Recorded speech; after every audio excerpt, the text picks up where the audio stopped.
Chapter 22.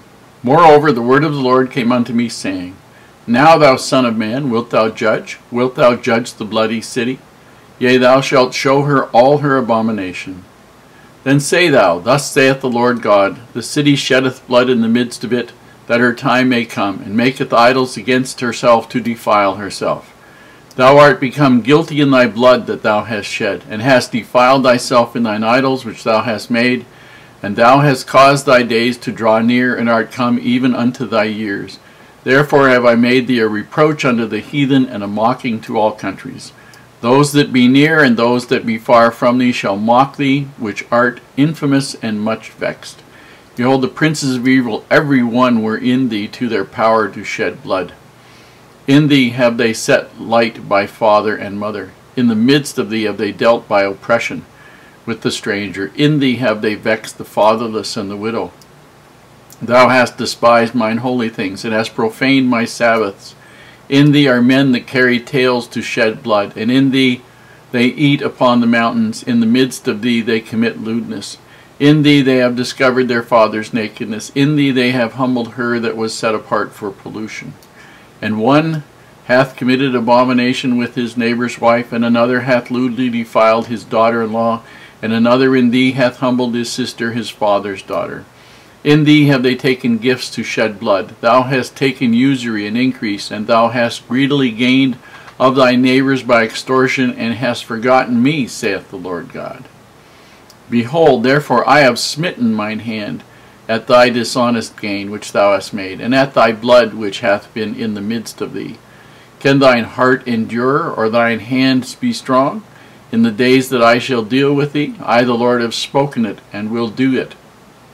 And I will scatter thee among the heathen, and disperse thee in the countries, and will consume thy filthiness out of thee.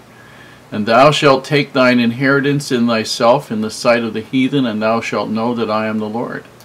And the word of the Lord came unto me, saying, Son of man, the house of Israel is to me become dross. All they are brass, and tin, and iron, and lead in the midst of the furnace. They are even the dross of silver. Therefore thus saith the Lord God, Because ye are all become dross, behold, therefore I will gather you in the midst of Jerusalem, as they gather silver and brass and iron and lead and tin in the midst of the furnace, to blow the fire upon it, to melt it. So will I gather you in mine anger and in my fury, and I will leave you there and melt you. Yea, I will gather you and blow upon you in the fire of my wrath, and ye shall be melted in the midst thereof. As silver is melted in the midst of the furnace, so shall ye be melted in the midst thereof. And ye shall know that I, the Lord, have poured out my fury upon you. And the word of the Lord came unto me, saying, Son of man, say unto her, Thou art the land that is not cleansed, nor rained upon in the day of indignation. There is a conspiracy of her prophets in the midst thereof, like a roaring lion ravening the prey. They have devoured souls. They have taken the treasure and precious things. They have made her many widows in the midst thereof.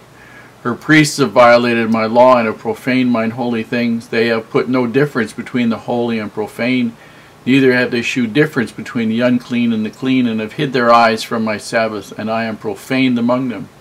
Her princes in the midst thereof are like wolves ravening the prey, to shed blood and to destroy souls, to get dishonest gain.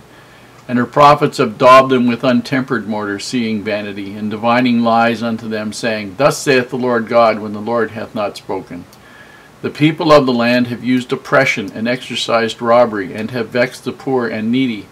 Yea, they have oppressed the stranger wrongfully.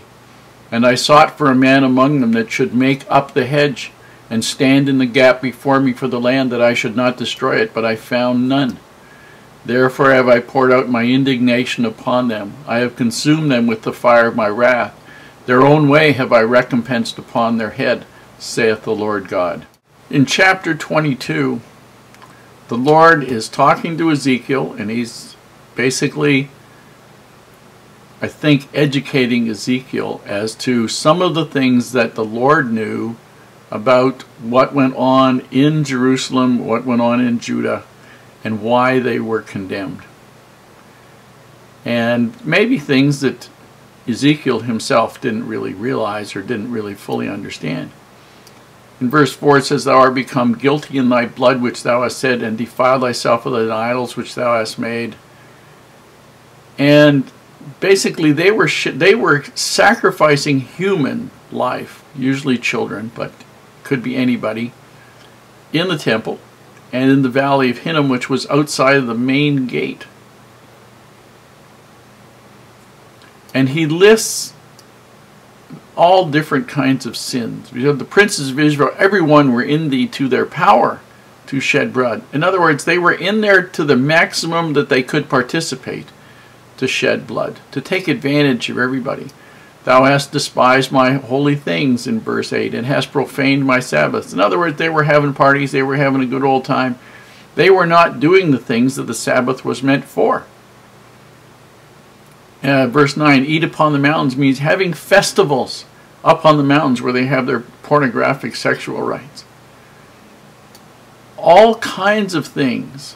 And one hath committed an abomination, not just one person, but people committing adultery with their neighbors' wives, and defiling daughters-in-law, humbling sisters, his own sister. And they taken gifts to shed blood. So you take money to kill people. Thou hast taken usury. You've loaned money out at interest and taken it. Greedy gain of thy neighbors by extortion. Give me that or else.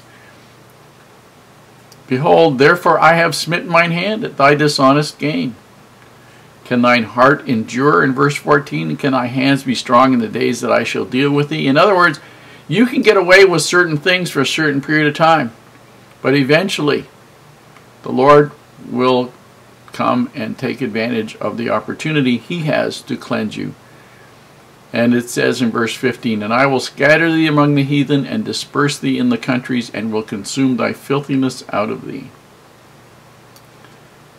And he said in verse 17, and the word of the Lord came to me, saying, Son of man, the house of Israel is to me become dross. Dross means waste, garbage, trash, stuff of no value, stuff to be thrown away. And he uses the example of a refiner's furnace, and that they put silver in, and they melt it, and they know that silver is in with other metals sometimes, and they have to melt it, and then in the heat they will separate out, and there'll be some of the gross metals will float on top of the silver. And he basically says, melt it in the midst of the furnace, and you shall know that I, the Lord, have poured out my fury upon you, in verse 22.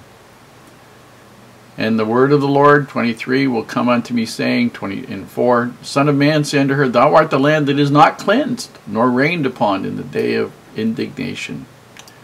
They're going to have a tough time there. Then it's for 25. There is a conspiracy of her prophets. And these are not righteous prophets. These are self-appointed people who stand up to say, we know what God says. And they don't. It says, they have devoured souls, they have taken the treasure and precious things, they have made her many widows in the midst thereof. They have taken advantage of people. Her princes, in verse 27, in the midst thereof, are like wolves ravening the prey to shed blood and destroy souls to get dishonest gain. So these are the nobles, these are the ones who have the money or are after the most. And it said, and her, in 28, and her prophets have daubed them with untempered mortar. In other words, what's happened is the mud of which they built their buildings would not stand up in a rainstorm or a wind. So they used to cover them over with a mortar which would protect against the effects of the weather. But if it wasn't properly prepared, it would fall off in the rain, and then the building underneath would collapse. That was what that does. He said, verse 30, I sought for men among them that should make up the hedge and stand in the gap before me, that I should not destroy it, but I found none. Found nobody to protect it, because there was nobody there that was righteous to do that.